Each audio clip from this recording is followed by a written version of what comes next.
Shalom, jemaat Home Ministry dimanapun Anda berada.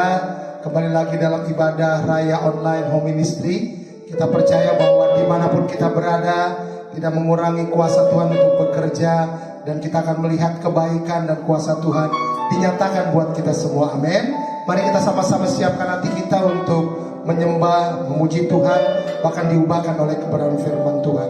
Kemuliaan bagi Tuhan di tempat yang mati.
Kita berdoa.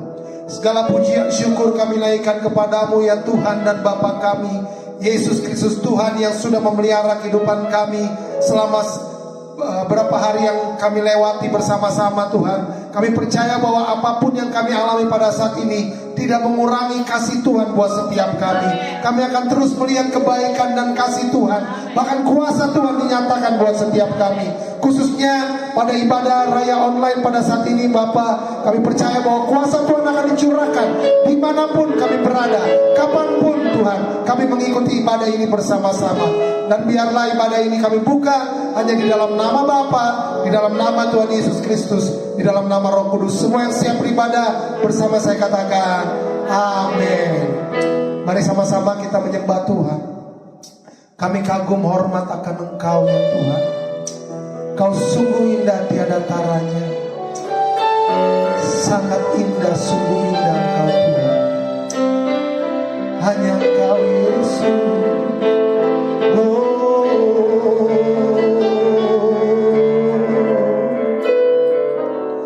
Kau sungguh indah tiada taranya. Sungguh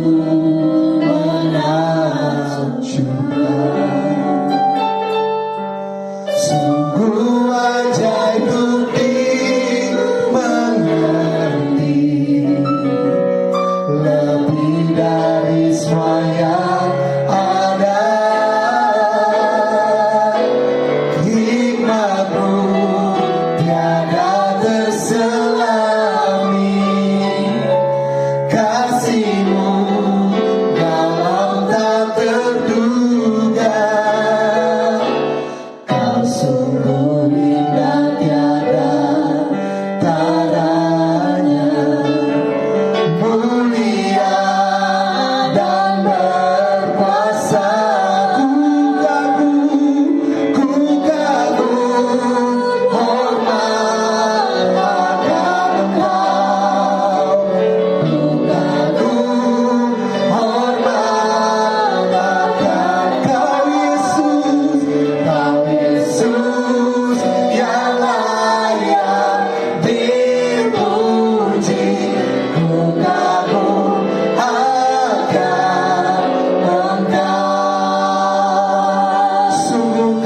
kagum hormat akan Engkau. Kau sungguh indah tiada tara, sungguh menakjubkan, sungguh ajaib untuk dimengerti, lebih dari semua yang ada. Hikmat-Mu tiada terselami, kasih-Mu dalam tak terduga. Kau sungguh indah tiada tara, mulia, mulia dan berkuasa. Ku kagum hormat, hormat akan Engkau Yesus, hormat akan Engkau Yesus, Kau Yesus yang layak dipuji. Ku kagum akan, ku kagum hormat, ku kagum hormat akan Engkau ya Tuhan, hormat akan Engkau Yesus, Kau Yesus yang layak dipuji. Ku kagum akan Engkau. Katakan sama-sama, ku kagum hormat akan Engkau. Benar Tuhan, ku kagum hormat akan Engkau, Kau Yesus yang layak dipuji. Ku kagum akan Engkau. Katakan terus, ku kagum hormat akan Engkau. Hormat akan Kau Yesus, Kau Yesus yang layak dipuji. Ku kagum akan Engkau.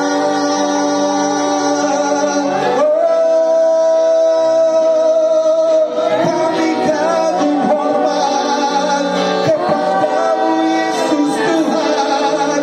Haleluya. Kau yang layak terima segalanya Tuhan. Kau mati dan bangkit bagi kami. Kau terima segalanya. Kau tebus dosa kami Tuhan. Terima kasih Bapa. Terima kasih Yesus.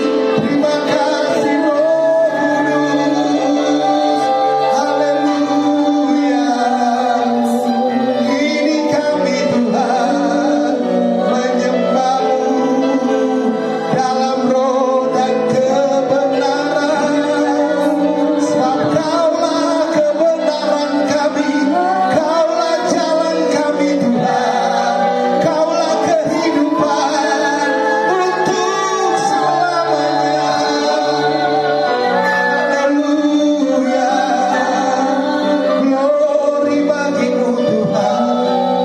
Kau yang layak, Kau yang layak Tuhan. Haleluya.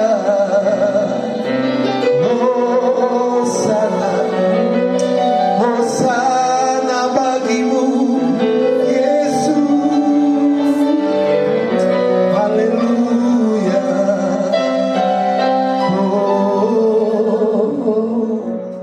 Haleluya. Kami mau katakan Hosana, Hosana. Hosana, Hosana di tempat yang tinggi.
Kita percaya bahwa dimanapun kita berada, kuasa Tuhan ada bersama-sama dengan kita. Amin. Oleh sebab itu kita siap memuji Tuhan. Kita mau besarkan nama Tuhan. Kita mau tinggikan Dia. Mari sama-sama memuji Tuhan. Besarkan nama Tuhan. Haleluya.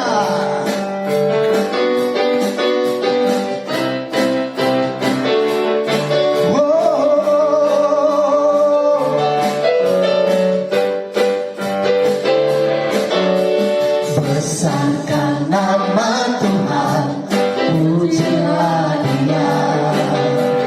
Kemurahannya besar, tiada terkira. Aku tak dapat balas betapa besar kasih-Nya. Oh, besarkanlah namanya. Sekali lagi, besarkan. Besarkan nama Tuhan, pujilah Dia. Kemurahannya Kemurahannya besar, tiada terkira. Aku tak dapat balas betapa besar kasih-Nya. Oh, besarkanlah namanya. Tuhan, Tuhan yang ajaib, Tuhan yang kuasa, Tuhan yang menolong jiwaku. Haleluya. Tuhan yang ajaib, Tuhan yang kuasa, jiwaku ditebus oleh-Nya. sekali lagi besarkan nama Tuhan. Besarkan nama Tuhan, Pujilah Dia. pujilah Dia. Karena kemurahannya besar. Amin. Kemurahannya besar, Tiada terkira. aku tak dapat balas betapa besar kasih-Nya. Oh, besarkanlah namanya. Tuhan yang ajaib. Tuhan yang ajaib, Tuhan yang besar, Tuhan yang menolong hidupku. Haleluya. Tuhan yang ajaib, Tuhan yang besar, Katakan jiwaku. jiwaku ditebus oleh-Nya. Tuhan yang ajaib. Come on semuanya. Tuhan yang ajaib, Tuhan yang kuasa, Tuhan yang menolong jiwaku. Haleluya. Tuhan yang ajaib, Tuhan yang kuasa, jiwaku ditebus oleh-Nya. Jiwaku ditebus. Jiwaku ditebus oleh-Nya. Jiwaku ditebus. Jiwaku ditebus oleh-Nya. Ku diberi kuasa dari Raja Mulia. Engkau Tuhan yang berkuasa.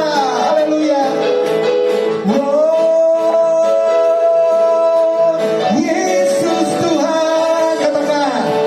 Ku diberi kuasa dari Raja Mulia, menaklukkan musuh di bawah kakiku. Ku pakai.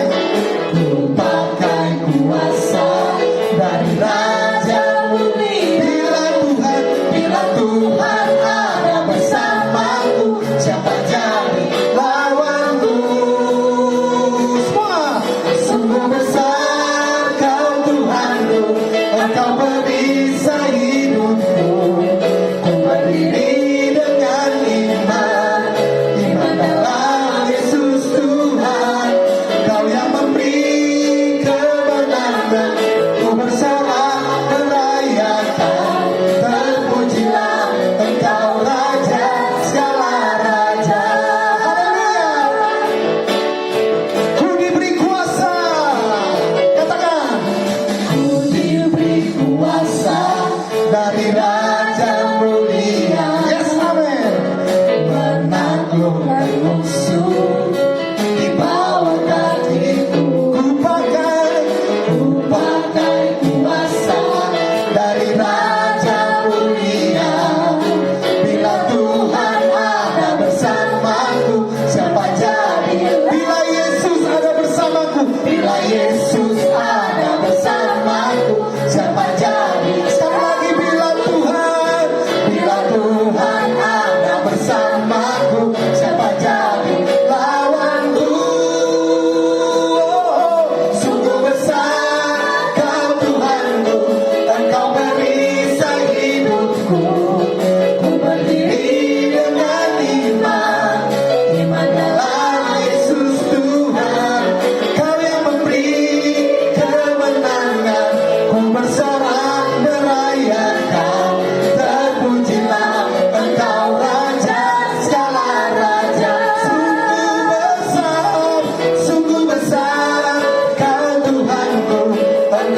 Mari kita siapkan hati dan pikiran kita untuk diubahkan oleh kebenaran firman Tuhan.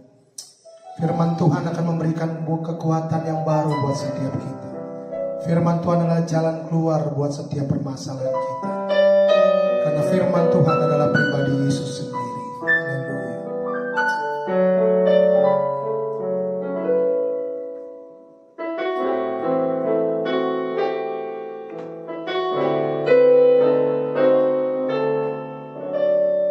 Bila hati terasa berat,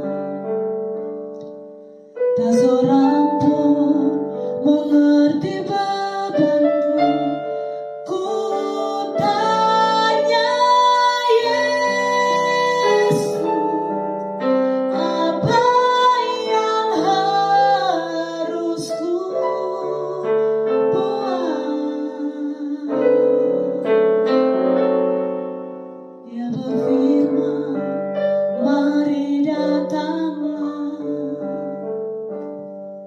Dia selalu pedulikan aku. Ku datang Yesus, kau pikul segala bebanku. Oh, sujud di altarnya, ku bawa hidupku, ku terima anugerahnya, Dia ampuniku dan bebaskanku. Dia ubah hidupku, barui hatiku, sesuatu terjadi saat datang di altarnya. Mari sama-sama nyanyikan pujian ini, katakan bila hati terasa berat. Bila hati terasa berat, tak seorang pun mengerti bebanku. Ku tanya Yesus, apa yang harus ku buat? Dia berfirman, mari datanglah. Dia selalu peduli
Jemaat Home Ministry dimanapun Anda berada. Senang sekali bertemu bersama dengan saya, walaupun hanya melalui online, tapi kita percaya bahwa tidak akan mengurangi sukacita kita dan damai sejahtera kita. Amin. Kita akan sama-sama mendengarkan kebenaran firman Tuhan. Namun sebelumnya kita mau satukan hati kita mau berdoa. Mari kita berdoa. Terima kasih Bapa, terima kasih Tuhan Yesus, terima kasih Roh Kudus untuk hari yang Kau beri bagi kami. Kami melewati berminggu-minggu bersama dengan Engkau. Kami melewati hari-hari kami bersama dengan Engkau. Kami percaya bahwa kami punya Bapa yang setia, kami punya Bapa yang baik. Walaupun mungkin kami merasa keadaan kami tidak baik, tapi kami percaya bahwa Tuhan kami tidak berubah dalam kebaikan dan kasih setianya buat kami. Oleh sebab itu ya Bapa, pada hari ini kami akan mendengarkan kebenaran firman-Mu. Bapa sendiri yang menolong kami untuk kami boleh mengerti oleh kekuatan Roh Kudus akan kebenaran firman-Mu. Biarlah kami boleh diubahkan oleh kebenaran firman-Mu. Bahkan hamba-Mu sendiri yang menyampaikan kebenaran firman-Mu, tanpa Roh Kudus yang memimpin dan menolong, maka hamba tidak bisa berbuat apa-apa.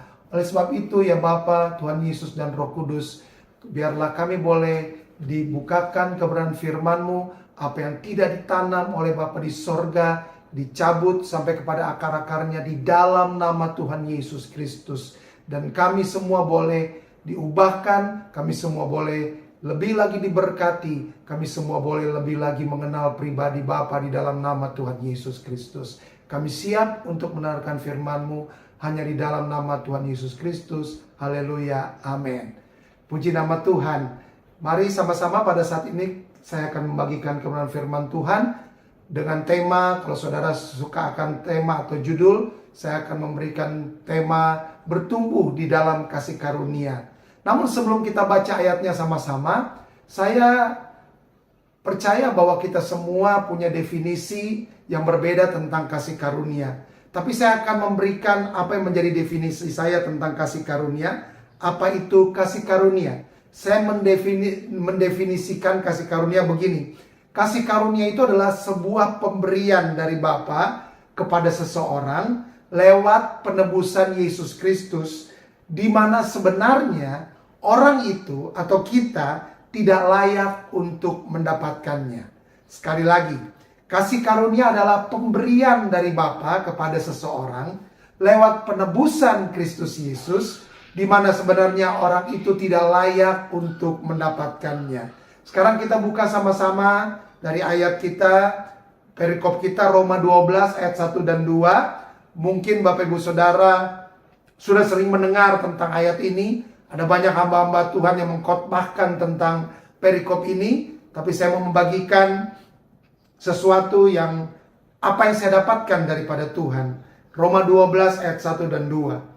Saya akan bacakan Roma 12 ayat 1 dan 2. Karena itu saudara-saudara, demi kemurahan Tuhan, aku menasihatkan kamu, supaya kamu mempersembahkan tubuhmu sebagai persembahan yang hidup, yang kudus, dan yang berkenan kepada Tuhan. Itu adalah ibadahmu yang sejati. Ayat yang kedua, janganlah kamu menjadi serupa dengan dunia ini, tetapi berubahlah oleh pembaruan budimu, sehingga kamu dapat membedakan mana kehendak Tuhan, apa yang baik, yang berkenan kepada Tuhan, dan yang sempurna.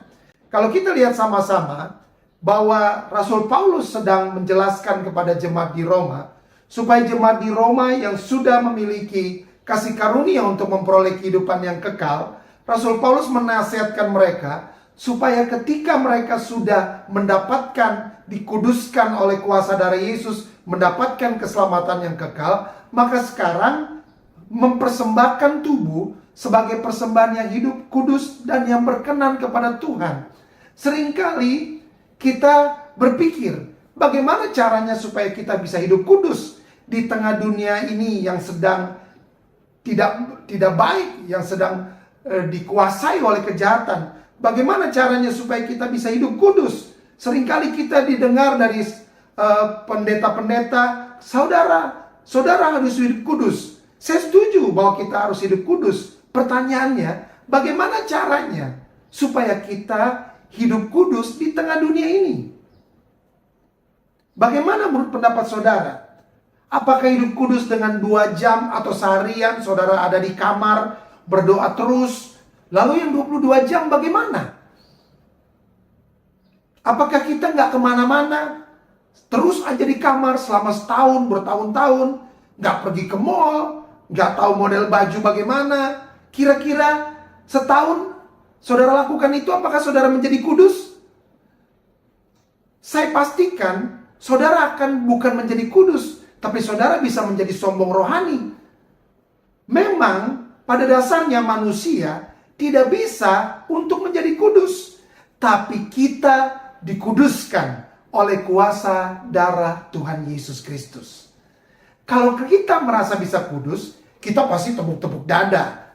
Kita bilang, oh ini karena kekuatan saya bisa hidup kudus. Dan kita akan menunjuk orang lain yang tidak bisa seperti kita untuk melakukan sesuatu supaya kita bisa hidup kudus. Nah, Rasul Paulus sendiri di ayat yang lain mengatakan bahwa manusia itu adalah tawanan dosa, tawanan hukum dosa, yang merupakan genetika manusia yang diturunkan oleh Adam dan Hawa. Saudara bisa nanti baca di Roma 7 ayat 15 sampai 25. Jadi bagaimana caranya supaya kita bisa hidup kudus? Saya ambil satu ayat dari Mazmur 119 ayat yang ke-9. Mazmur 119 ayat yang ke-9. Dengan apakah seorang muda mempertahankan kelakuannya bersih, dengan menjaganya sesuai dengan firman-Mu. Pemazmur katakan, saya kalau nggak salah ini yang tulis adalah Raja Daud sendiri. Dia katakan bagaimana caranya seorang muda mempertahankan kelakuannya bersih. Dikatakan yaitu dengan cara menjaga sesuai dengan firman-Mu.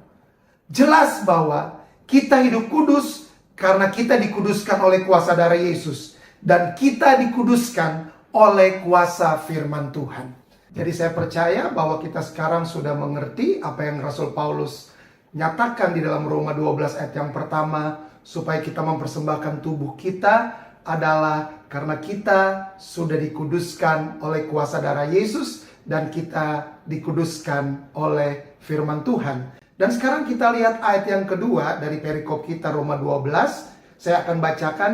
Janganlah kamu menjadi serupa dengan dunia ini, tetapi berubahlah oleh pembaharuan budimu. Saya stop sampai situ dulu. Kalau saudara perhatikan, ada kata berubahlah di situ.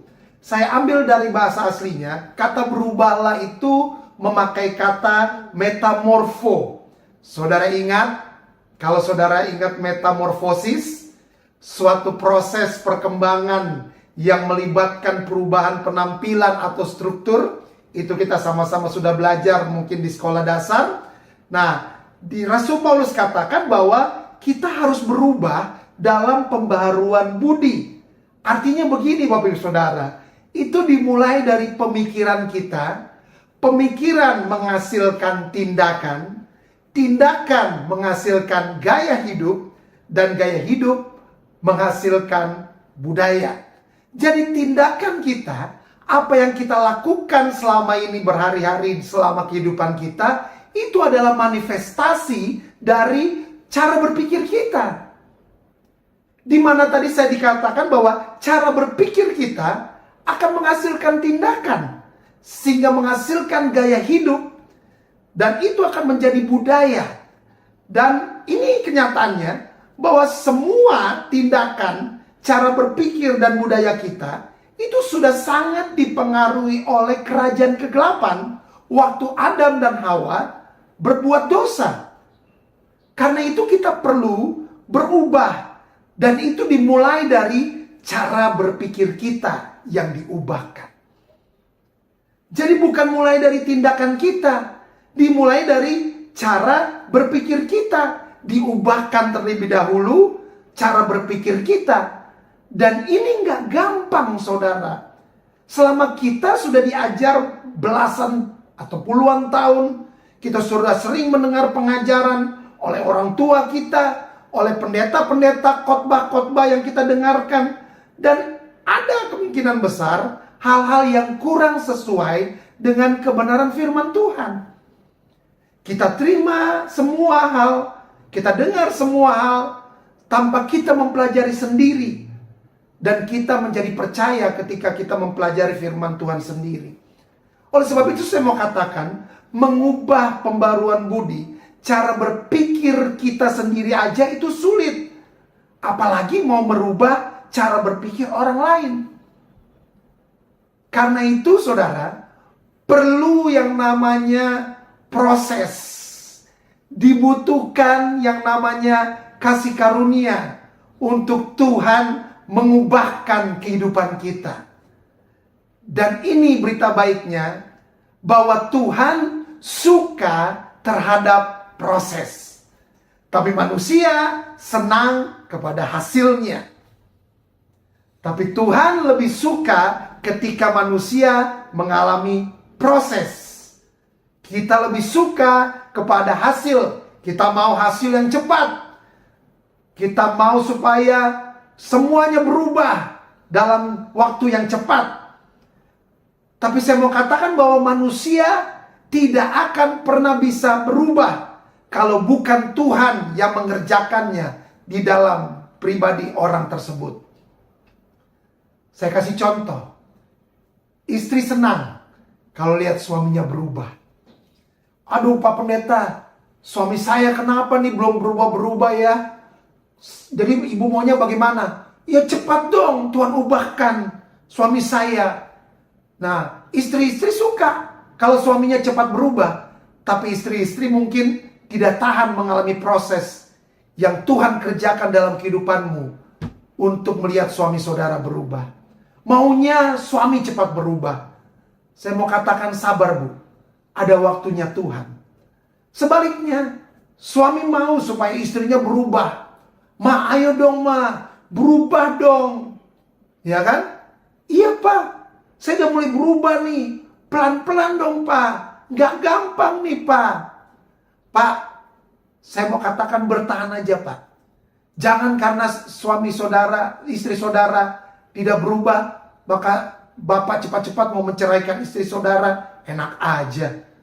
Walau istri saudara kenyataannya masih tetap sama. Yang saya mau katakan ini adalah berat badan saudara. Maksudnya berat badan istri saudara belum berubah-berubah. Dan orang tua juga begitu. Orang tua mau supaya anak-anaknya berubah. Saya itu Bapak Ibu Saudara, kesaksian ini, saya dari SMP itu dibawa sama orang tua saya pergi ke ibadah-ibadah. Saya pergi ke KKR, saya melihat orang didoakan, ditumpangin tangan, jatuh. Saya melihat orang mengalami pelepasan, tapi saya sendiri gak berubah-berubah tuh. Kapan mulainya waktu saya berubah Bapak Ibu Saudara? Waktu saya sudah mulai selesai kuliah. Itu saya berubah. Bayangkan saudara, lama banget kan saya berubahnya. Nah, sekali lagi saya mau tekankan bahwa Tuhan melihat pada waktu di prosesnya. Karena Tuhan memang senang akan yang namanya proses. Begitu mudah Tuhan untuk mengubah manusia dalam sekejap. Sangat-sangat mudah untuk Tuhan melakukannya. Cuma nanti gak ada ceritanya Bapak Ibu Saudara. Gak ada kesaksiannya bagaimana Tuhan bekerja dalam kehidupan saudara dan saya. Saya punya cerita bagaimana saya diproses Tuhan sebelum saya menerima Yesus sebagai Tuhan dan Juru Selamat. Dan setelah saya lahir baru sampai sekarang, saudara pun saya percaya saudara punya cerita tentang bagaimana Tuhan memproses kehidupan saudara sampai saudara bisa menerima Yesus sebagai Tuhan dan Juru Selamat. Saya percaya bahwa apa saja yang Tuhan telah lakukan selama ini kepada saudara dan saya, di mana saudara dan saya bertumbuh di dalam kasih karunia. Kita kembali ke Roma 12 ayat yang kedua. Lanjutnya dibilang begini, sehingga kamu dapat membedakan manakah kehendak Tuhan, apa yang baik, yang berkenan kepada Tuhan, dan yang sempurna.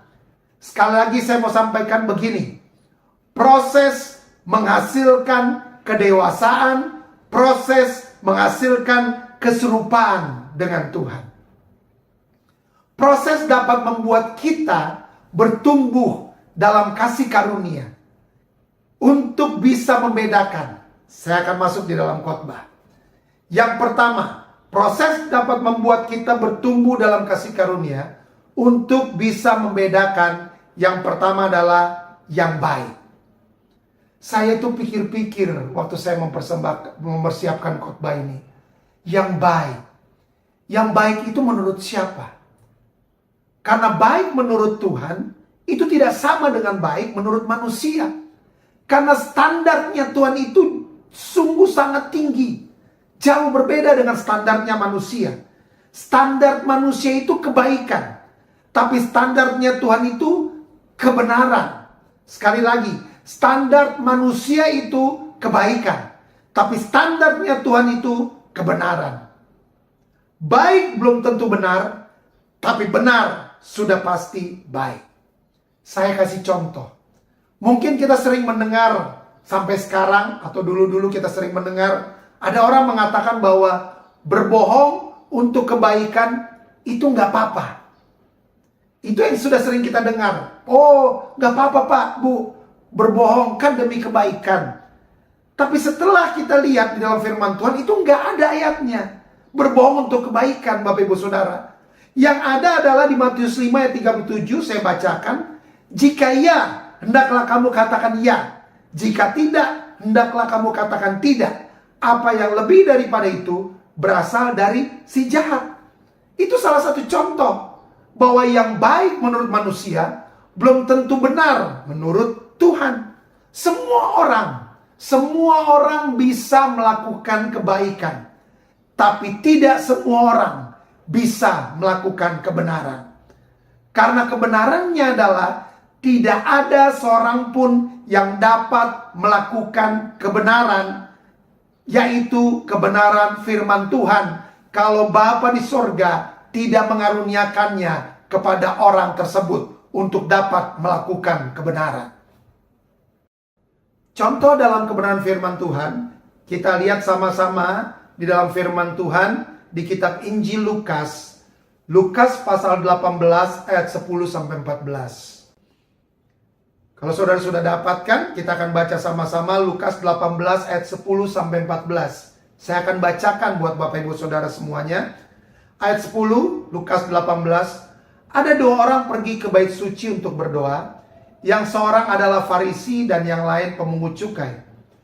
Orang Farisi itu berdiri dan berdoa dalam hatinya begini, "Ya Tuhan, aku mengucap syukur kepadamu, karena aku tidak sama seperti semua orang lain, bukan perampok, bukan orang lalim, bukan pezina, dan bukan juga seperti pemungut cukai ini. Aku berpuasa 2 kali seminggu. Aku memberikan 1/10 dari segala penghasilanku." Jadi ada orang pertama yang dikatakan dalam firman Tuhan oleh Tuhan Yesus, yaitu orang Farisi. Pada waktu dia datang ke bait suci, dia berdoa bahwa Tuhan, dia bilang, "Aku mengucap syukur kepadamu karena aku tidak sama dengan semua orang lain. Aku bukan perampok, aku bukan orang lalim, aku bukan pezina, bukan juga seperti pemungut cukai ini." Pertanyaan saya, apakah doa yang diucapkan oleh orang Farisi ini adalah kebenaran? Seperti itukah yang dia lakukan? Saya percaya bahwa itu adalah benar yang dia lakukan. Dia bukan perampok, dia bukan orang lalim, dia bukan pezina, dan bahayanya adalah dia tunjuk orang satu yang datang juga ke bait suci, yaitu pemungut cukai. Dia bilang bahwa aku bukan seperti pemungut cukai ini, karena aku berpuasa 2 kali seminggu. Aku kasih 1/10 dari segala penghasilanku. Luar biasa kan? Kalau kita lihat orang ini bukan hanya baik, tapi orang ini adalah orang yang benar menurut pandangan kita. Tapi nanti saya jelaskan. Tapi ada satu pribadi lagi yang sama-sama datang ke bait suci. Dia berdoanya begini. Bahkan dia tidak berani datang mendekat kepada Tuhan, tetapi dia berdoa dari jauh. Dia nggak berani menengadah ke langit, tapi dia memukul-mukul dirinya sambil berdoa, berkata begini, "Ya Tuhan, Kasihanilah aku orang berdosa ini. Aku nggak layak Tuhan. Aku nggak pantas. Bahkan memandang wajah-Mu aku nggak pantas Tuhan. Dia datang, dia mengakui apa adanya di hadapan Tuhan. Siapa dirinya. Mungkin saudara berpikir, oh pasti orang yang dibenarkan Tuhan, yang dianggap hebat oleh Tuhan adalah orang Farisi ini. Dia bukan pezina, dia bukan perampok, dia berpuasa, dia memberikan perpuluhan. Pasti orang itu Pak Pendeta. Tapi kita lihat apa yang Yesus katakan di ayat 14. Aku berkata kepadamu, orang ini pulang ke rumahnya sebagai orang yang dibenarkan Tuhan. Siapa orang ini? Orang ini adalah pemungut cukai ini. Pemungut cukai ini pulang ke rumahnya, kata firman Tuhan, sebagai orang yang dibenarkan Tuhan. Dan orang Farisi ini tidak dibenarkan Tuhan. Saudara lihat, standar kita, standar manusia adalah kebaikan. Tapi standarnya Tuhan adalah kebenaran, bukan sekedar kebaikan. Dan kebenaran cuma ada di dalam Kristus Yesus. Yohanes 14 ayat yang ke-6 katakan, Yesus bilang, akulah jalan dan kebenaran dan hidup. Itu artinya bukan Tuhan tahu jalan, tapi Tuhan adalah jalannya. Tuhan adalah kebenarannya. Yesus sendiri adalah jalan, satu-satunya jalan untuk menuju kepada Bapa di sorga. Tidak ada jalan lain. There is no other way. Kecuali Tuhan kita, Yesus Kristus. Dan dia adalah kebenaran itu. Dan dia adalah kehidupan. Jadi kalau kita percaya kepada Yesus, kita percaya bahwa kita akan sampai kepada Bapa. Karena kita sedang berada di jalan yang tepat. Kita perlu bertumbuh dalam kasih karunia. Dari kebaikan kepada kebenaran. Dan yang bisa melakukan kebenaran dalam kita, itu cuma Yesus. Itu cuma firman Tuhan. Yang sekarang ini tinggal dan berdiam di dalam hati kita, orang-orang yang percaya kepada Tuhan Yesus Kristus. Yohanes 1 ayat 14 katakan begini. Firman itu telah menjadi manusia dan diam di antara kita. Dan kita telah melihat kemuliaannya. Yaitu kemuliaan yang diberikan kepadanya. Kepada Yesus maksudnya. Sebagai anak tunggal Bapa, penuh kasih karunia dan kebenaran. Jadi di dalam Yesus ada kemuliaan. Kemuliaan itu isinya adalah kasih karunia dan kebenaran. Saya mau kasih tahu begini. Manusia siapapun, termasuk pendeta, termasuk saya, cuma dibenarkan oleh Tuhan Yesus. Dibenarkan itu artinya begini Bapak Ibu Saudara. Dianggap benar. Berarti kita masih sering gak benar.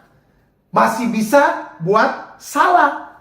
Ya manusia masih bisa buat salah. Pendeta juga manusia kan, masih bisa buat salah. Makanya saya sebagai pendeta masih perlu bertobat juga. Bukan bertobat dalam hal-hal mabuk-mabukan atau hal-hal yang lain, narkoba, bukan. Tapi bertobat, tadi yang dikatakan Roma 12 ayat 2, berubah cara berpikir. Pendeta masih bisa kecewa Bapak Ibu Saudara. Kita pendeta juga manusia. Saya masih bisa membedakan mana yang cantik dan mana yang jelek. Oleh sebab itu saya pilih istri saya. Karena saya masih bisa membedakan mana yang cakep, mana yang jelek. Saya masih bisa membedakan mana yang mahal, mana yang murah. Saya masih bisa membedakan. Masih manusia. Saya masih manusia Bapak Ibu Saudara.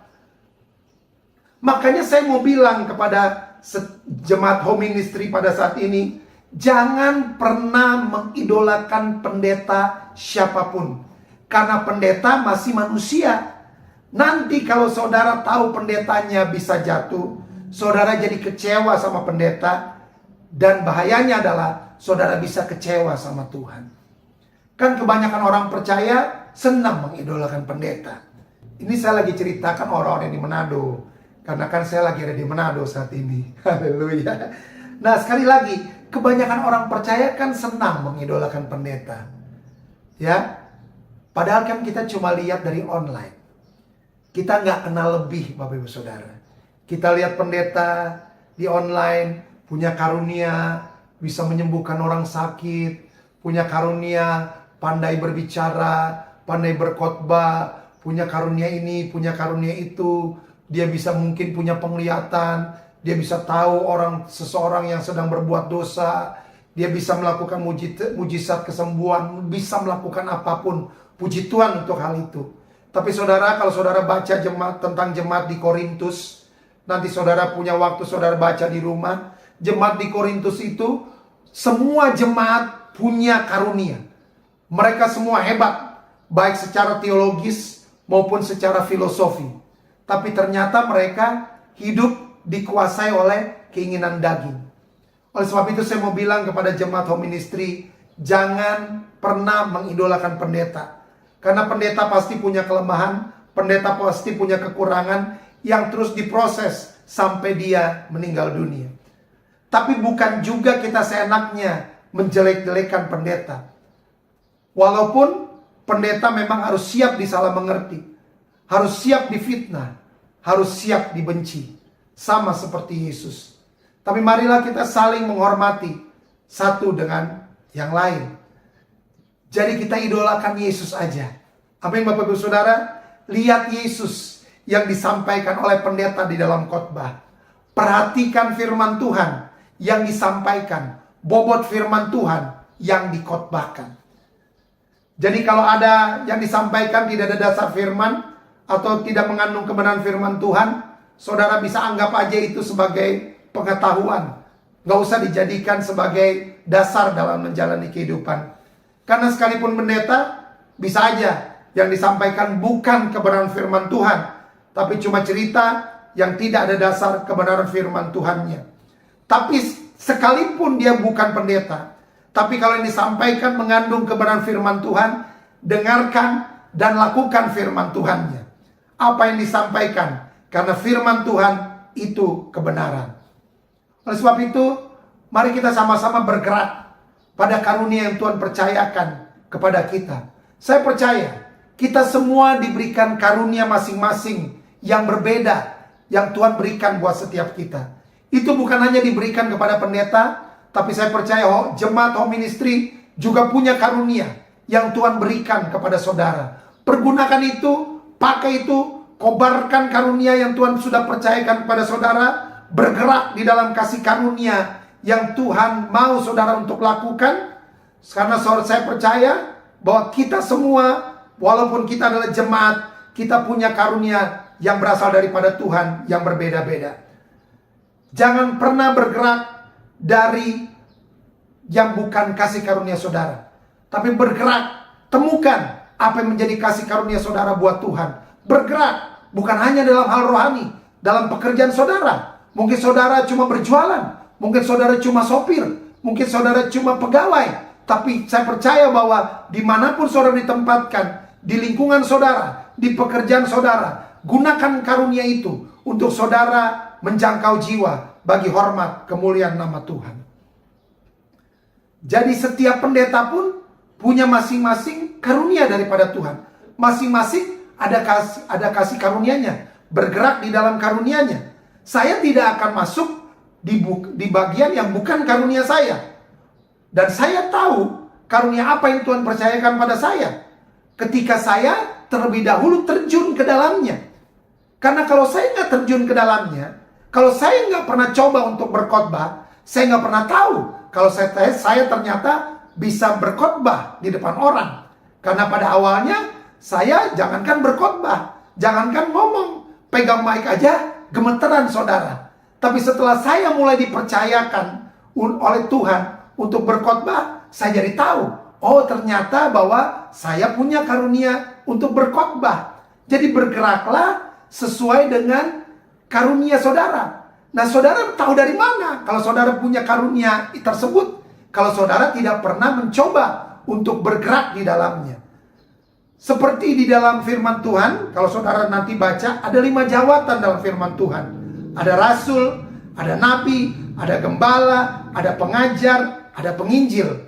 Saudara bisa jadi rasul, bukan hanya di gereja. Saudara bisa jadi rasul di tempat usaha saudara. Saudara bisa jadi nabi di tengah kantor saudara. Saudara bisa jadi gembala di mana Tuhan menempatkan saudara. Saudara bisa jadi pengajar. Saudara bisa jadi penginjil, supaya setiap orang tahu bahwa Yesus Kristus adalah Tuhan yang hidup. Jadi saudara perlu tahu setelah saudara bisa terjun ke dalamnya. Makanya bergeraklah di dalam kasih karunia yang Tuhan percayakan kepada saudara dan saya. Jadi sekali lagi saya mau katakan kepada jemaat home ministry, bacalah firman Tuhan supaya saudara tidak mudah untuk disesatkan. Apalagi di zaman sekarang yang serba online sekarang ini, kita bisa dengan mudah menonton dan mendengar segala sesuatu, baik yang gak benar ataupun yang benar. Mari kita sama-sama baca firman Tuhan supaya kita bisa membedakan yang benar yang berasal daripada Tuhan. Kita kembali ke ayat inti kita, Roma 12 ayat yang keduanya. Janganlah kamu menjadi serupa dengan dunia ini, tetapi berubahlah oleh pembaruan budimu, sehingga kamu dapat membedakan manakah kehendak Tuhan, apa yang baik, yang berkenan kepada Tuhan, dan yang sempurna. Jadi ayat ini berbicara tentang pertobatan di zaman perjanjian baru yang kita hidupi sekarang ini, yaitu pertobatan yang dimulai dari perubahan pembaruan budi, perubahan cara berpikir yang sesuai dengan kebenaran firman Tuhan. Yang pertama adalah proses dapat membuat kita bertumbuh dalam kasih karunia untuk bisa membedakan yang baik. Itu yang pertama. Dan yang kedua, proses dapat membuat saudara dan saya bertumbuh dalam kasih karunia untuk bisa membedakan yang berkenan. Saya mau kasih tahu Bapak Ibu Saudara, di dalam Alkitab hanya ada 3 orang yang mendapat predikat orang yang berkenan kepada Tuhan. Yang pertama, 1 orang ada di dalam perjanjian baru dan 2 orang ada di perjanjian lama. Di perjanjian baru itu Yesus. Yesus dikatakan berkenan kepada Tuhan. Kita buka ayatnya sama-sama di Matius 3 ayat yang ke-17. Matius 3 ayat 17 saya akan bacakan. Dikatakan begini. Lalu terdengarlah suara dari sorga yang mengatakan, inilah anakku yang kukasihi, kepadanyalah aku berkenan. Dikatakan di ayat tersebut bahwa Yesus berkenan kepada Bapa. Tapi kalau saudara baca seluruh kitab Injil, bahwa Yesus dikatakan berkenan kepada Bapa sebelum Yesus melakukan pelayanannya. Ini kejadiannya, ayat ini perikopnya adalah ketika Yesus sedang dibaptis. Jadi sebelum mulai pelayanannya, Yesus sudah dikatakan berkenan kepada Bapa. Yesus belum memulai pelayanan, Yesus bukan sedang di dalam pelayanan dan bukan sedang di akhir pelayanan. Tapi ketika Yesus belum memulai pelayanannya, Yesus sudah dikatakan berkenan. Sama seperti kita. Kita disebut Tuhan berkenan kepada Bapa, berkenan kepada Tuhan, bukan karena kita melakukan sesuatu terlebih dahulu bagi Tuhan. Bukan berarti kalau saudara nggak datang ke ibadah, oh saya bukan orang yang berkenan. Atau saudara belum berbuat sesuatu, saudara belum dikatakan berkenan. Bukan begitu Bapak Ibu Saudara. Konsep berpikir kerajaan sorga itu konsep berpikir agama. Karena Yesus turun ke dalam dunia, menebus saudara dan saya, sehingga kita jadi orang percaya. Karena Tuhan, Dia Raja yang terlebih dahulu berkenan pada waktu saudara dan saya masih berdosa. Itu kebenarannya. Tapi kita diajarkan selama ini berbeda. Kamu harus melakukan ini, kamu harus melakukan itu, saudara harus berbuat ini, saudara harus berbuat itu. Banyak berdoa, banyak berpuasa supaya saudara berkenan. Kamu harus melakukan kebaikan, kamu harus melakukan kebenaran supaya berkenan kepada Tuhan. Itu cara berpikir agama. Saya dulu sering diajarkan begini Bapak Ibu Saudara. Waktu saya baru lahir baru, saya sering diajarkan begini, Valdo, kamu harus taat, kamu harus hidup kudus, supaya kamu kudus. Kamu harus melakukan perintah Tuhan, supaya kamu kudus. Kalau kamu nggak taat, kamu tidak melakukan firman Tuhan, kamu belum kudus. Tapi setelah saya pelajari firman Tuhan, setelah saya pelajari Alkitab, nggak begitu saudara. Saudara mau lihat ayatnya? 1 Petrus 1 ayat yang kedua. 1 Petrus 1 ayat yang kedua. Saya akan bacakan buat saudara. Ayatnya bilang begini. 1 Petrus 1 ayat yang kedua. Yaitu orang-orang yang dipilih sesuai dengan rencana Tuhan Bapa kita. Dan yang dikuduskan oleh Roh supaya taat kepada Yesus Kristus dan menerima percikan darahnya. Kiranya kasih karunia dan damai sejahtera makin melimpah atas kamu. Ternyata kalau saudara perhatikan ayat yang baru saya baca, kronologinya bukan seperti yang sering kita dengar. Kita harus taat supaya kudus. Tapi ternyata di ayat ini disampaikan bahwa kita lebih dahulu dikuduskan oleh Roh supaya taat. Itu kebenarannya. Bahwa kita sudah dikuduskan oleh kuasa darah Yesus. Kita sudah dikuduskan oleh Roh Kudus. Sehingga kita taat kepada Yesus Kristus. Kita bisa taat kepada Yesus karena kita sudah dikuduskan. Karena kita adalah orang-orang yang dipilih sesuai dengan rencana Bapa. Jadi kita dikuduskan oleh Roh. Kita dikuduskan oleh percikan darah Yesus. Itulah yang saya maksudkan. Kita harus berubah oleh pembaruan budi kita. Dari cara berpikir agama, cara berpikir yang selama ini kita jalankan, kita lakukan, kepada cara berpikir kerajaan sorga. Karena setelah kita pelajari, kita baca firman Tuhan, ternyata ada banyak hal yang harus kita ubahkan dari cara berpikir kita. Cara berpikir dari kerajaan sorga itu begini Bapak Ibu Saudara. Kita berbuat baik, kita berbuat benar, kita taat, kita kudus. Karena kita adalah orang-orang yang telah diperkenankan, dipilih oleh Bapa di sorga. Kalau saudara masih berpikir secara agama, saudara tidak bisa menerima hal ini.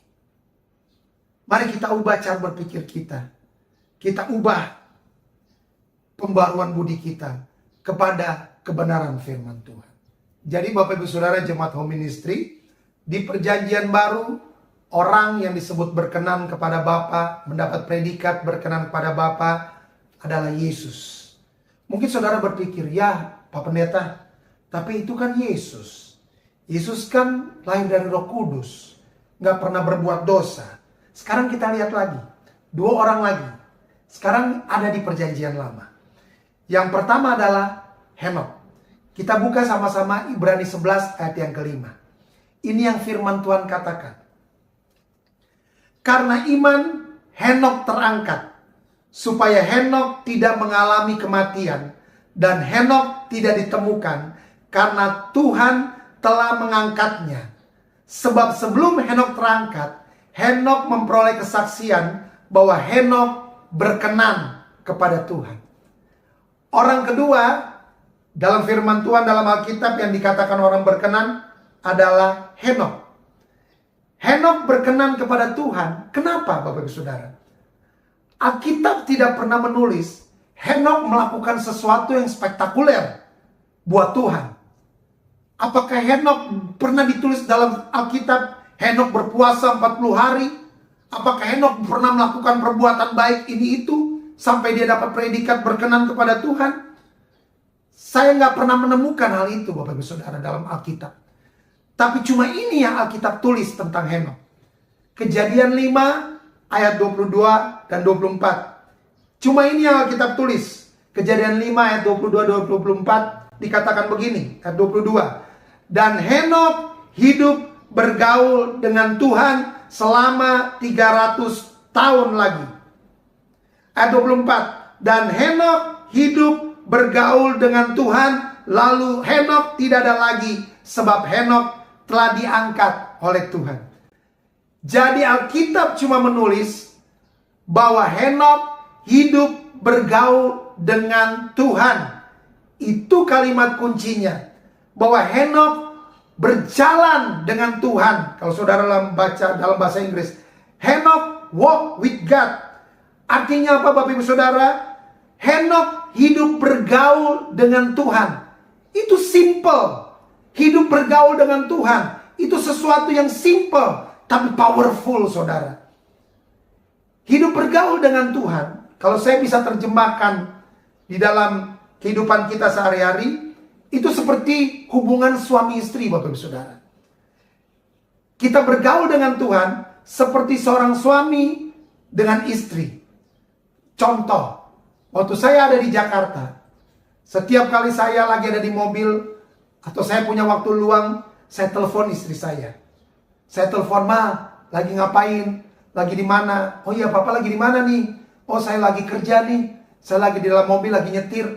Saya telepon istri saya. Sebelum tidur, saya telepon anak-anak saya telepon istri saya. Jadi itu sifatnya dimanapun Bapak Ibu Saudara, kapanpun, suasana bagaimanapun, bisa tetap keep kontak, bisa terus kontak-kontakan. Begitu juga dengan saudara. Saya percaya bahwa Bapak Ibu Saudara juga punya hubungan dengan suami atau istri saudara. Terus menerus di mana saudara berada, saudara mungkin kontak dengan istri saudara atau suami saudara. Saudara gimana keadaannya, gimana pekerjaannya ketika ada waktu luang. Tapi ada waktunya juga, itu adalah hubungan suami istri secara normal, secara sehari-hari. Tidak membutuhkan tempat, tidak membutuhkan waktu, dimanapun, kapanpun. Tapi ada yang namanya hubungan suami istri, yang ada namanya hubungan intim. Nah, hubungan intim ini adalah perlu tempat, perlu waktu. Jadi ini tidak setiap saat terjadi. Artinya begini, ketika saudara sebagai suami dan istri sedang ingin berhubungan intim, ya, berarti ini perlu tempat, perlu waktu. Dan ini bukan setiap saat, Bapak Ibu Saudara. Itu perlu waktu-waktu durasi, perlu waktu-waktu tertentu. Ini maaf, bukan berarti bahwa kita datang sama Tuhan hubungan intim, kemudian kita tidak mengenakan baju selai pun. Bukan itu maksud saya, Bapak Ibu Saudara. Tapi ini adalah hubungan di mana saudara menyatakan, di mana Tuhan menyatakan cintanya kepada saudara. Di mana kemudian saudara menyatakan cinta saudara kepada Tuhan. Di mana saudara menyatakan kekaguman saudara kepada Tuhan yang kita sembah, yang telah menyelamatkan kehidupan kita. Jadi hubungan intim ini adalah bukan tergantung saudara, tapi ini adalah inisiatif daripada Tuhan. Jadi begini Bapak Ibu Saudara, ketika saudara sedang punya waktu luang dan Roh Kudus menggerakkan saudara untuk berhubungan dengan Tuhan, saya mau katakan jangan tunda-tunda saudara. Ketika saudara mungkin sedang nonton TV di rumah, tiba-tiba Roh Kudus ingin supaya saudara masuk ke kamar dan saudara berdoa. Cepat saudara tinggalkan TV saudara, masuk ke dalam kamar dan berdoa. Karena Tuhan sedang ingin berhubungan intim dengan saudara. Dan ini adalah waktunya Tuhan. Ini adalah kairosnya Tuhan buat saudara.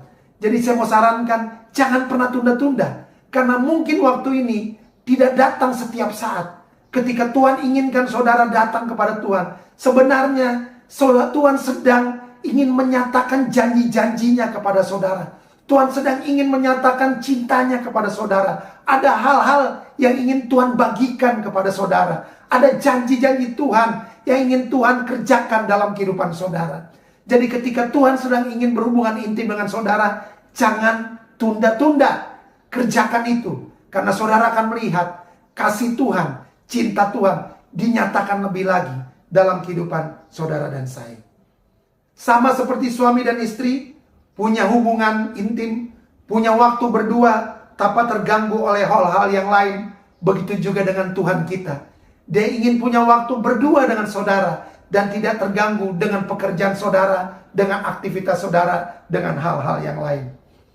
Seperti itulah hubungan kita dengan Tuhan. Hubungan intim kita dengan Tuhan, kita menyatakan kekaguman kita, kita menyatakan cinta kita, kasih kita kepada Tuhan. Tapi kalau suami dan istri tidak lagi punya hubungan seperti ini, berarti ada masalah dengan hubungan mereka. Begitu juga kalau saudara dengan Tuhan tidak punya hubungan seperti ini, berarti ada masalah antara saudara dengan Tuhan. Mungkin cinta saudara kepada Tuhan mulai pudar. Tapi saya mau pastikan cinta Tuhan tidak pernah pudar kepada saudara. Jadi sekali lagi, Henokh hidup bergaul dengan Tuhan sehingga dapat predikat sebagai orang yang diperkenan oleh Tuhan. Orang yang diperkenankan Tuhan pasti punya hubungan dengan Tuhan. Sekali lagi, orang yang diperkenankan Tuhan pasti punya hubungan dengan Tuhan. Mungkin saudara selama ini sudah tidak pernah lagi berhubungan dengan Tuhan. Atau saudara berdoa tapi biasa aja. Saudara berdoa kalau saudara mau pergi, saudara berdoa kalau saudara mau makan, saudara mau tidur, saudara berdoa, tapi cuma aktivitas agama biasa. Tapi sebenarnya hubungan saudara dengan Tuhan tidak sedang baik-baik saja. Pada saat ini saya mau bilang sama saudara, saya mau katakan kepada saudara, kembalilah. Tuhan sedang menunggu saudara. Tuhan mau ngobrol dengan saudara. Tuhan tidak pernah menolak saudara. Dia setia menunggu saudara. Jangan saudara terintimidasi dengan kesalahan saudara. Sebesar apapun kesalahan saudara, sebesar apapun dosa yang saudara lakukan, saudara cukup datang sama Bapa dan minta ampun. Dan saya mau pastikan bahwa Bapa tidak pernah menolak saudara. Bapa selalu menerima saudara. Dan sekarang saatnya Bapa sedang menunggu saudara. Kembalilah. Bangun hubungan saudara dengan Tuhan. Bangun hubungan intim saudara kembali dengan Tuhan. Dan saudara akan mengalami kembali kasih Tuhan dinyatakan dalam kehidupan saudara. Itu orang yang pertama. Dalam perjanjian lama. Orang yang kedua yang dikatakan orang yang berkenan pada Tuhan. Orang kedua di dalam perjanjian lama atau orang yang ketiga di dalam firman Tuhan yang dikatakan mendapat predikat orang yang berkenan pada Tuhan adalah Raja Daud. Kita buka sama-sama Kisah Para Rasul 13 ayat yang ke-22.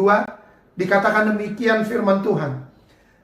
Setelah Saul disingkirkan, Tuhan mengangkat Daud menjadi raja mereka. Tentang Daud, Tuhan telah menyatakan, Aku Tuhan telah mendapat Daud bin Isai, seorang yang berkenan di hatiku dan yang melakukan segala kehendakku. Orang yang ketiga di dalam firman Tuhan yang dikatakan berkenan adalah Raja Daud. Padahal kita sama-sama tahu bagaimana kehidupan Raja Daud. Daud orang yang sering jatuh, tapi dia sering bangkit sesering dia jatuh. Kita tahu sama-sama ceritanya bagaimana kehidupan Daud. Daud ambil Batsheba, istri dari Uria yang adalah anak buah Daud sendiri. Bahkan bukan hanya Daud mengambil istri Uria, tapi Daud bunuh Uria. Dia tempatkan Uria di posisi paling depan dalam medan peperangan supaya Uria terbunuh. Itu yang Daud lakukan. Daud melakukan hal yang kalau dikatakan pada zaman sekarang ini adalah pembunuhan berencana. Bukan hanya dia rencanakan bunuh Uria, tapi dia juga ambil istrinya. Itu yang Daud lakukan. Daud pembunuh. Tapi juga bukan hanya Daud pembunuh. Kalau kita baca, Daud jadi sombong setelah dia jadi raja. Dia hitung semua rakyatnya pada waktu itu. Dia hitung semua, ada berapa rakyatku. Dia suruh anak buahnya untuk menghitung rakyatnya. Dan firman Tuhan katakan, itu nggak benar di hadapan Tuhan. Daud menjadi sombong setelah dia jadi raja. Padahal siapa Daud sebelum jadi raja? Kita sama-sama tahu, Daud adalah orang-orang yang dipandang enteng. Daud adalah orang-orang yang tidak terhiraukan oleh kakak-kakaknya, yang adalah tentara-tentara pada waktu zaman itu. Dan saudara tahu bahwa pada zaman itu adalah kebanggaan bagi orang Yahudi ketika mereka menjadi tentara. Tapi Daud enggak jadi tentara. Karena itu dia dianggap enteng sama saudara-saudaranya. Dia hanya pengembala 2-3 ekor kambing domba. Ketika kakak-kakaknya pergi ke medan peperangan, Daud bawa 2-3 ekor kambingnya untuk digembalakan. Daud tidak dihiraukan oleh manusia. Sama dengan kita sebelumnya. Kita bukan siapa-siapa, saudara. Hanya kasih karunia Tuhan yang membuat kita mampu melakukan sekarang ini. Kita tidak pernah bisa jadi seperti sekarang kalau bukan Tuhan. Siapa saya pribadi? Saya menyadari saya adalah orang yang tidak ada apa-apanya. Saya banyak melakukan kesalahan, saya banyak melakukan pelanggaran, saya banyak melakukan pemberontakan, kurang ajar, melawan Tuhan. Saya sering melakukan semuanya itu. Kalau saya bisa seperti sekarang ini, itu semata-mata hanya karena kasih karunia Tuhan. Kembali kepada Daud. Daud pun sering melakukan pelanggaran kepada Tuhan. Tapi ini luar biasanya, Daud langsung bangkit sesering Daud jatuh. Padahal kalau saudara tahu pada zaman itu, ketika pada zaman perjanjian lama, ketika seseorang berbuat dosa, dia bisa langsung saja mati. Tapi ketika Daud berbuat salah, ketika Daud berbuat dosa, dia menyesali. Dia mengakui semua di hadapan Tuhan. Dia bilang sama Tuhan, Tuhan, kemana aku dapat pergi menjauhi roh-Mu? Ketika Daud mengatakan itu kepada Tuhan, Tuhan lihat Daud, Tuhan mau marah, gak jadi marah. Tuhan langsung hatinya luluh sama Daud. Karena Daud mengenal siapa Tuhannya. Dikatakan hatinya Daud seirama dengan hati Tuhan. Sampai akhirnya saudara, kita tahu sama-sama, Yesus pun lahir dari keturunannya Daud. Dan Yesus tidak pernah malu disebut sebagai Kristus anak Daud. Bukan Kristus anak Yosef, tapi Kristus anak Daud. Tuhan angkat Daud jadi raja, melebihi kakak-kakaknya. Ketika pada waktu seorang nabi datang untuk mengangkat raja setelah Saul ditolak oleh Tuhan, nabi tersebut datang kepada bapaknya Daud, dan bapaknya Daud menunjukkan kakak-kakaknya Daud yang tentara-tentara itu. Dia bilang mungkin ini orang pilihan Tuhan. Tapi nabi itu bilang bukan yang ini. Setelah kakak-kakaknya Daud diperhadapkan oleh ayahnya kepada nabi bilang bukan mereka. Masih adakah anakmu yang lain? Ternyata Daud pun dilupakan oleh papanya. Oh iya, masih ada satu lagi mengembalakan kambing domba, lagi di padang rumput, lagi main kecapi, ya. Akhirnya Daud dipanggil. Ternyata memang Daud adalah orang yang diperkenan sama Tuhan, jauh melebihi kakak-kakaknya. Daud bukan orang benar, Daud bukan orang kudus, Daud hanya seorang pengembala 2-3 ekor kambing domba. Tapi Daud diperkenan sama Tuhan. Daud hidup bergaul dengan Tuhan. Daud punya hubungan intim dengan Tuhan. Mazmur 119 ayat 164. Ini Mazmur Daud. Ini yang Daud katakan. 7 kali dalam sehari aku memuji-muji Engkau ya Tuhan. Ini artinya Daud punya hubungan yang sangat dekat. Daud punya hubungan yang sangat intim dengan Tuhan. Hatinya Daud terkonek dengan hatinya Tuhan. Detak jantungnya Daud seirama dengan detak jantungnya Tuhan. Daud bukan orang benar, Daud bukan orang kudus, tapi Daud punya hubungan yang intim dengan Tuhan. Ketika Daud punya hubungan yang intim, Daud jadi mengenal keinginannya Tuhan. Daud jadi mengerti cara berpikirnya Tuhan. Dan Daud jadi tahu apa yang menjadi kehendak Tuhan. Sehingga Daud terus-menerus diubahkan menjadi sama seperti Tuhan. Kalau kita sembah Tuhan, kita akan menjadi sama seperti Yesus. Tapi kalau saudara sembah uang, saudara akan menjadi sama seperti uang. Sifatnya turun naik, tidak stabil.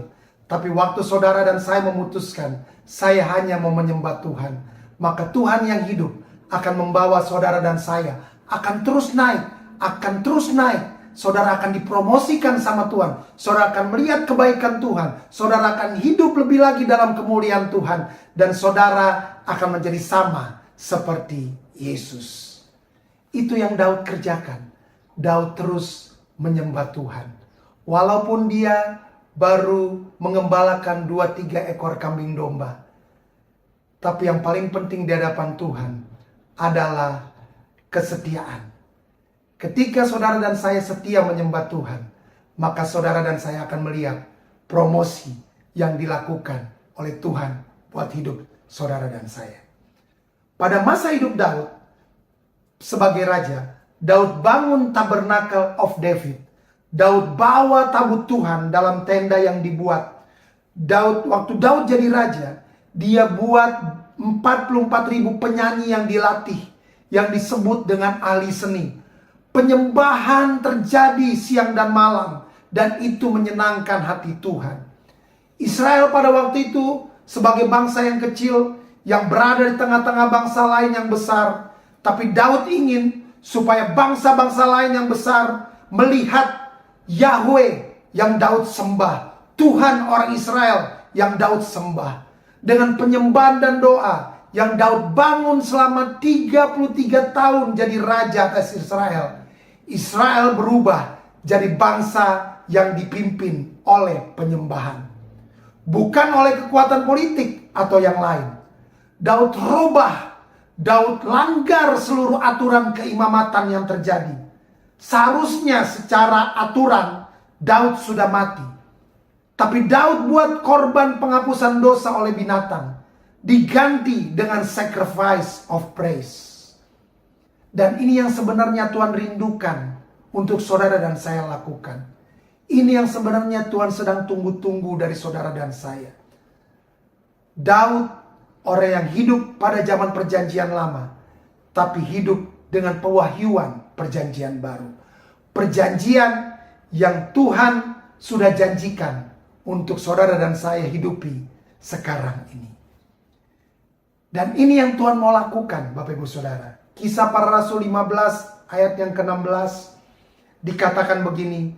Kemudian aku akan kembali dan membangunkan kembali pondok Daud yang telah roboh, dan reruntuhannya akan kubangun kembali dan akan kuteguhkan. Tuhan rindu saudara dan saya yang hidup zaman sekarang ini kembali lagi mendirikan pondok Daud yang telah roboh. Artinya, mari bangun kembali hubungan saudara dengan Tuhan. Mari bangun kembali penyembahan saudara secara pribadi, secara korporat dengan Tuhan. Karena kita adalah orang-orang berdosa yang butuh Tuhan. Kita perlu banget sama Tuhan. Kita nggak bisa jauh-jauh dari Tuhan, saudara. Kalau kita jauh-jauh dari Tuhan, habislah kita. Tapi kalau kita dekat, kita bangun hubungan dengan Tuhan secara pribadi, secara korporat, di mana saudara melakukan ibadah bersama-sama dengan saudara-saudara yang lain di tempat saudara. Ada jemaat home ministry Bandung, ada yang di Purwakarta, ada yang di Soreang. Saudara bangun hubungan saudara dengan saudara seiman, saudara bangun secara korporat. Kita perlu datang ke ibadah sehingga kita akan terus-menerus mengalami perubahan cara berpikir kita. Cara berpikir kita tentang Tuhan. Kita akan terus mengalami pengenalan akan Tuhan. Kita akan menjadi sama seperti Tuhan Yesus. Yang pertama adalah proses. Adalah kasih karunia yang Tuhan berikan supaya kita dapat membedakan yang baik. Dan yang kedua adalah yang berkenan. Dan yang ketiga adalah yang sempurna. Kapan kita menjadi sempurna? Nanti. Waktu kita berjumpa pribadi, bertemu muka dengan muka bersama dengan Yesus Kristus, kita menjadi satu dengan Yesus, dan kemudian kita akan menjadi satu dengan Bapa di sorga. Jadi hal ini yang saya mau sampaikan buat setiap kita, bahwa sekali lagi Tuhan sangat suka terhadap proses. Dan untuk menghadapi proses-proses yang kita lakukan, yang Tuhan izinkan melalui masalah yang kita hadapi, kita perlu kasih karunia Tuhan. Kita perlu kekuatan daripada Tuhan. Kita perlu firman Tuhan. Kita perlu bangun hubungan pribadi dengan Tuhan. Dan juga secara bersama-sama, secara korporat. Kita perlu menyembah Tuhan. Sehingga ketika kita mendapatkan kasih karunia melalui proses yang Tuhan kerjakan dalam kehidupan kita, kita dapat membedakan yang baik, kita dapat membedakan yang berkenan, dan kita akan terus menjadi sempurna. Sama seperti Tuhan yang kita sembah, Yesus Kristus adalah Tuhan yang sempurna. Tuhan memberkati kita semua. Shalom. Sampai berjumpa di lain kesempatan. Sekarang saya mau berdoa buat setiap saudara. Yang pertama saya mau berdoa, mungkin saudara tidak tahu bagaimana caranya supaya saya punya hubungan dengan Tuhan. Saudara tidak pernah punya kerinduan untuk berhubungan dengan Tuhan. Karena mungkin yang pertama, saudara belum menerima Yesus sebagai Tuhan dan Juru Selamat. Sehingga saudara tidak punya keinginan, kerinduan untuk bersekutu dengan Tuhan. Saya mau berdoa nanti buat setiap saudara. Itu hal yang pertama. Dan yang kedua, saya mau berdoa buat setiap saudara. Mungkin saudara sudah menerima Yesus, menjadikan Tuhan Yesus sebagai Tuhan dan Raja. Tapi hubungan saudara dengan Tuhan lagi jauh. Saudara mungkin sedang berdosa, melakukan pelanggaran. Saudara merasa diri saudara tidak layak. Tapi Tuhan mau bersekutu kembali dengan saudara. Tuhan mau bangun kembali hubungan dengan saudara. Saya mau berdoa buat setiap saudara. Mari kita berdoa dimanapun saudara berada. Tuhan Yesus, mau berdoa buat setiap saudara yang pada saat ini mau mengambil keputusan menjadikan Engkau sebagai Tuhan dan Raja dalam kehidupan mereka. Mari saudara yang mau mengikuti, yang mau menerima Yesus sebagai Tuhan dan Raja dalam kehidupan saudara, ikuti kata-kata saya. Tuhan Yesus, saya tahu bahwa saya orang berdosa. Saya butuh Tuhan tinggal dalam kehidupan saya. Di luar Tuhan, saya tidak bisa berbuat apa-apa. Oleh sebab itu Tuhan Yesus, saat ini saya, sebutkan nama saudara masing-masing, menerima Yesus sebagai Tuhan dan Raja, berdiam dalam kehidupan saya sekarang ini sampai selama-lamanya. Mari masuklah Tuhan Yesus, diam di dalam hati saya.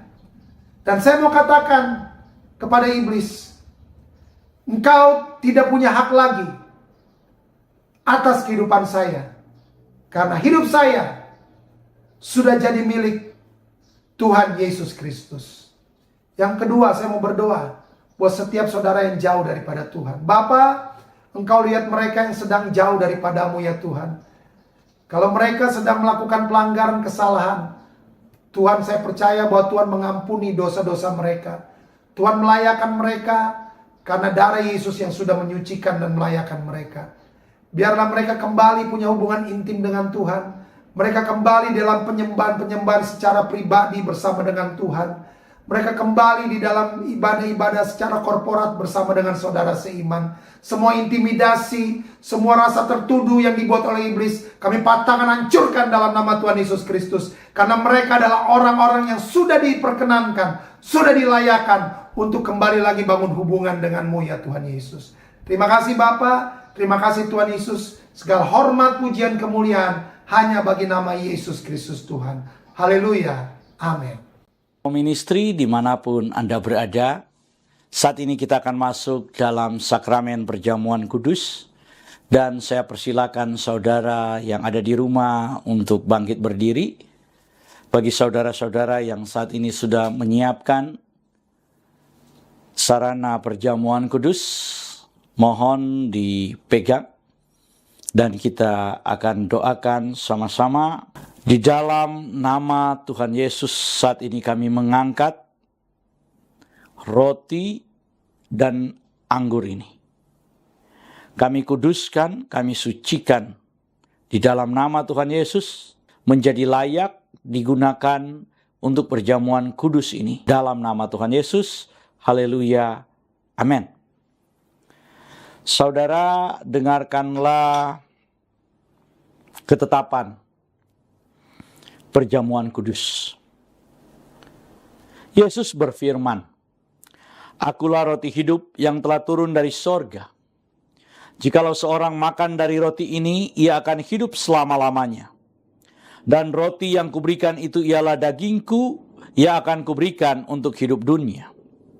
Maka kata Yesus kepada mereka, Aku berkata kepadamu, sesungguhnya jikalau kamu tidak makan daging anak manusia dan minum darahnya, kamu tidak akan mempunyai hidup dalam dirimu. Barang siapa makan dagingku dan minum darahku, ia mempunyai hidup yang kekal, dan aku akan membangkitkan dia pada akhir zaman. Sebab dagingku adalah benar-benar makanan, dan darahku adalah benar-benar minuman. Barang siapa makan dagingku dan minum darahku, ia tinggal di dalam aku dan aku di dalam dia. Sama seperti Bapa yang hidup mengutus aku dan aku hidup oleh Bapa, demikian juga barang siapa yang makan aku akan hidup oleh aku. Inilah roti yang telah turun dari sorga, bukan roti yang dimakan nenek moyangmu dan mereka telah mati. Barang siapa makan roti ini, ia akan hidup selama-lamanya. Dan ketika mereka sedang makan, Yesus mengambil roti, mengucap syukur, memecah-mecahkannya, lalu memberikan kepada murid-muridnya dan berkata, Ambillah, makanlah, inilah tubuhku. Sesudah itu Tuhan Yesus mengambil cawan, mengucap syukur, lalu memberikannya kepada mereka sambil berkata, Minumlah kamu semua dari cawan ini, sebab inilah darahku, darah perjanjian yang ditumpahkan bagi banyak orang untuk pengampunan dosa. Kalau saudara percaya bahwa roti dan anggur ini adalah penyatuan dengan tubuh Tuhan Yesus Kristus, mari kita angkat lebih tinggi dari kepala kita, dan mari kita sama-sama mengaku, dalam nama Tuhan Yesus, saya percaya inilah tubuh dan darah Tuhan Yesus.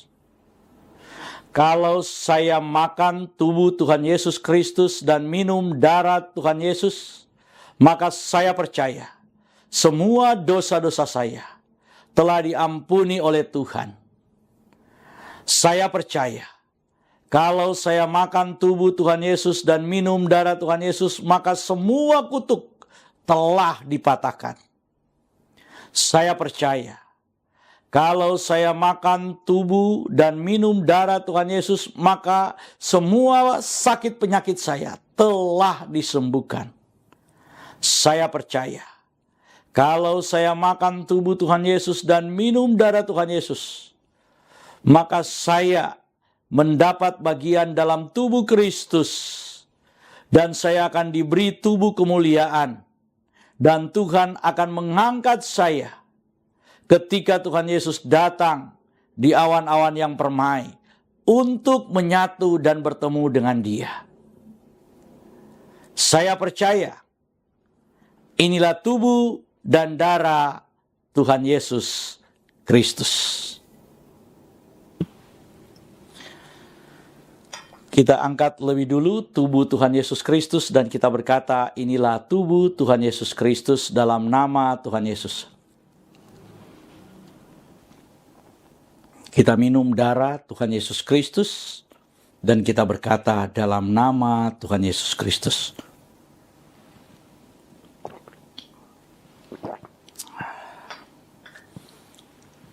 Mari kita mengucap syukur bersama-sama.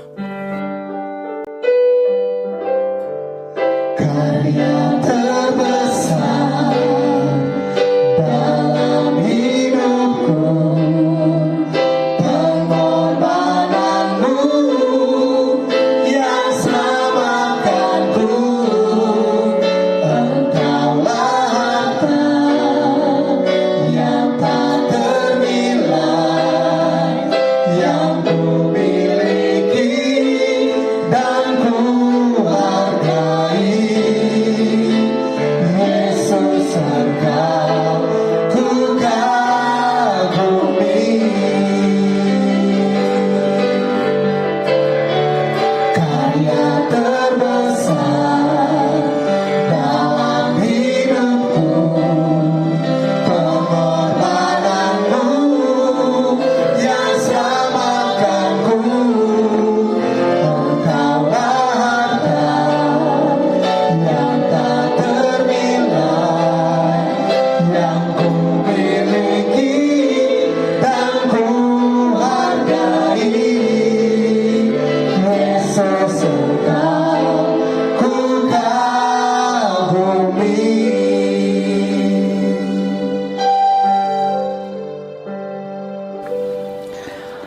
Jemaat Tuhan, kita sudah ada di penghujung ibadah kita hari ini. Sebelum kita masuk dalam doa berkat, kami ingin memberitahukan bahwa Home Ministry terus melayani jemaat Tuhan.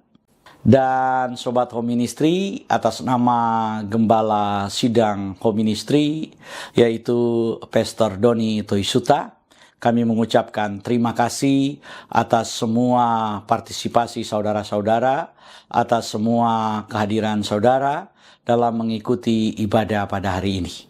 Kita akan mengakhiri ibadah kita. Mari angkat kedua belah tanganmu. Arahkan hati dan pikiranmu, dan aminkan semua berkat yang diucapkan buatmu. Di dalam nama Tuhan Yesus, diberkatilah hidupmu, diberkatilah keluarga, suami, istri, anak-anak, dan cucu-cucumu. Diberkatilah rumah tempat tinggalmu, diberkatilah sumber-sumber mata pencarian, pekerjaan, dan karirmu. Diberkatilah tubuh jasmani dan kesehatanmu. Dan diberkatilah pertumbuhan rohanimu. Biarlah semua berkat dari Bapa Sorgawi, Bapa Yahweh namanya, cinta kasih dari Tuhan kita Yeshua HaMasyiah, dan persekutuan dengan Roh-Nya yang kudus, menyertai kita semua mulai dari sekarang sampai selama-lamanya. Kita yang percaya diberkati oleh Tuhan dan menerima berkat Tuhan ini. Mari sama-sama kita berkata, amin.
Puji Tuhan, ibadah kita sudah selesai. Selamat hari Minggu. Tuhan Yesus memberkati kita